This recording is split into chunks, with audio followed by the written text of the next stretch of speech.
ஆனால் இவர் வந்துட்டு ஒரு அமைச்சராக இருக்கார் அப்படின்னும் போது ஒரு அமைச்சரோட நட்பு ரீதியாக கூட உள்ளே போகும்போது நிறைய எப்படி சொல்கிறாங்க அப்படின்னா கலெக்டருக்கு வந்துட்டு இவர் சில விஷயங்கள்லாம் சொல்கிறாரு, அவங்களுக்குலாம் சில ஆலோசனைகள்லாம் சொல்கிறாரு அப்படின்னும் போது அங்கே இருக்கக்கூடிய அதிகாரிகளுக்கு வந்துட்டு அது ஒரு இடைஞ்சலாக இருக்க வாய்ப்பு இருக்கா?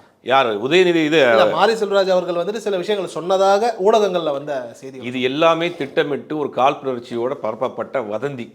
இவர் சொன்னாப்புல கலெக்டர் கேட்டுரும். அன்னைக்கு இங்கே அந்த இடத்துல யாருமே போர்க்காலத்தில் நிற்கிற மாதிரி வேலை செஞ்சுட்டு இருக்காங்க. இவர் சொல்கிறத உடனே கலெக்டர் கேட்டு சாங்ஷன் பண்ணிடுவாரா?